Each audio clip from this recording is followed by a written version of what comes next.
Hi again, everyone. We're going to be making today our gluten stew or seitan. What we have here, we have 2 cups of gluten flour, and here for our mixture to be added to our gluten flour, we have a 1/4 teaspoon of cayenne pepper, 1 teaspoon of coriander, 1 teaspoon of turmeric, 2 teaspoons of nutritional yeast, a 3/4 teaspoon of salt, and we also have here 4 tablespoons of olive oil. This other mixture here is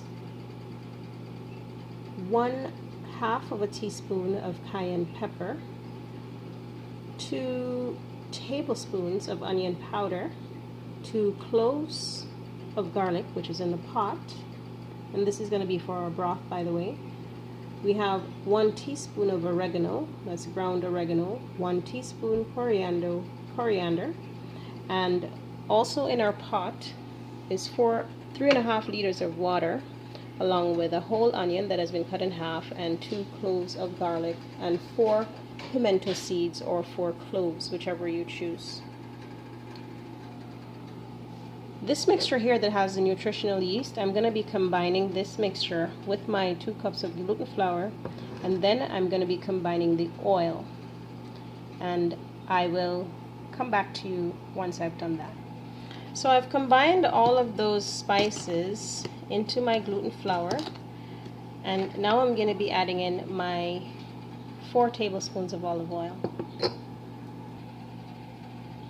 So I've combined my oil into my gluten flour mixture along with the spices, and this is what it looks like. What I'm going to be doing now is adding some cold water to this mixture, but before I do that, I'm going to be adding the other container here that has the additional spices. I'm going to be adding this to my water, my 3.5 liters of water, and I'm going to allow that to start boiling, because this broth here that I'm creating is what we will be adding our gluten dough to for it to cook. The purpose of adding the spices to the water is to allow the water to get some flavor, so that as the gluten dough is boiling, it can, be incorporated with some flavor.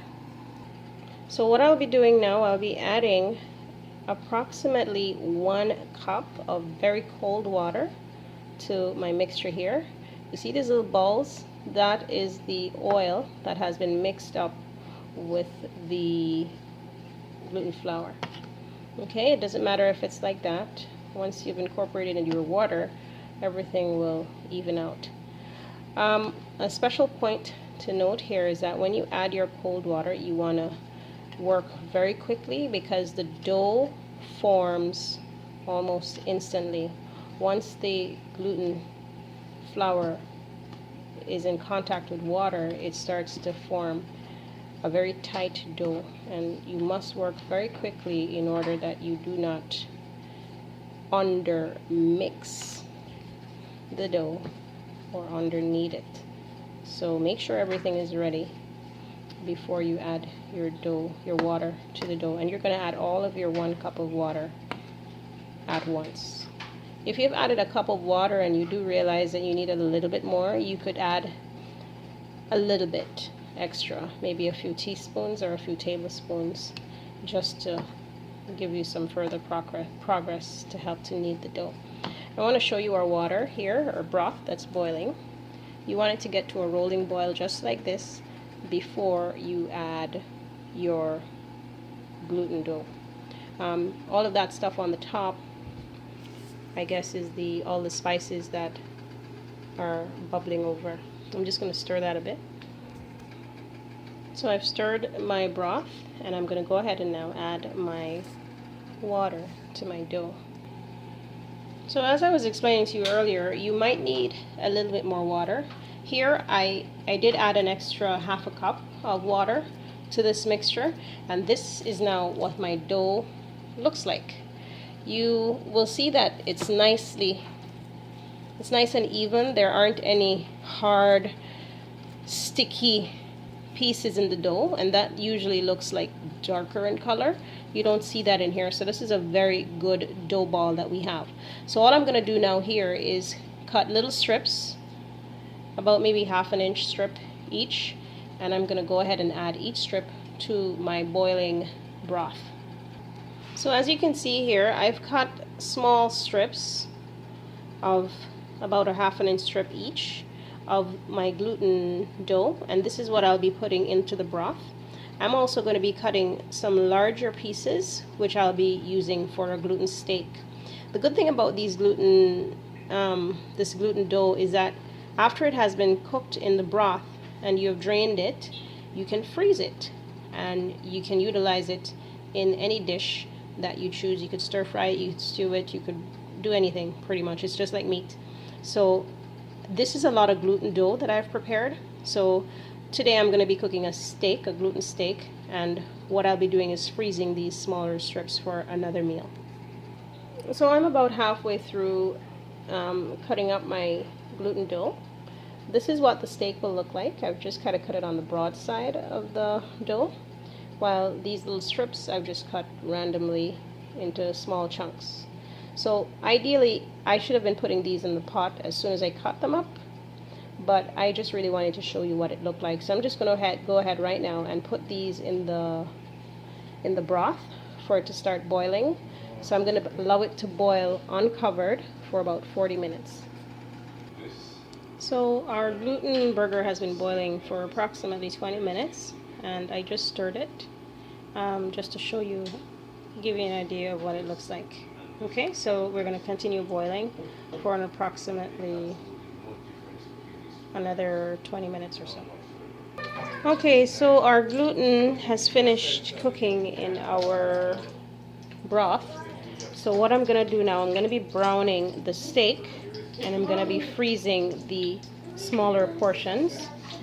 And what I'm going to be doing before I brown the steak, I have put approximately 3 tablespoons of coconut oil and 1 tablespoon of butter here in my skillet, and that's what I'm going to be browning it in. And I turned it on not quite medium heat, but almost medium heat. We don't want to brown it too much, because after I brown it, I'm going to be putting it in the oven to bake in this mixture or sauce that I've created. In this sauce I have 1 teaspoon of nutritional yeast, 1/4 teaspoon of salt, 1/2 teaspoon of coriander, and I'm going to be cutting up some diced onions in here, approximately a half, or not approximately a half a cup, approximately a 1/4 cup of diced onions, and 4 tablespoons of teriyaki sauce is also in this sauce, and approximately 1 cup of tomato sauce, not pasta sauce, but tomato sauce. Okay, so I'm going to go ahead and start browning our steak. So this is what our few pieces that have been browned so far have looked like. What I did while it was browning, I added just a little bit of stir-fry sauce just to give it some added color, but it really doesn't matter. It wasn't necessary because we will be putting that sauce that I showed you earlier on this, and it will be baking. Okay, so once my second batch is all finished browning, I'm going to be putting the sauce on this, and then I'll show you what it looks like. So these are all my steaks that have been browned, and I'm going to go ahead and add our sauce. Okay, so we have put our sauce on our gluten steaks, and I'm going to go ahead and pop this in the oven for about 30 minutes, and I will allow it to simmer. I'm going to cover it in the oven. We had our gluten steaks in the oven for approximately 45 minutes, so not exactly 30 as I said before, and this is our finished product. You can use this for burgers, you can eat it with anything you like. Okay, thanks for watching. Please like, share, subscribe, and enjoy.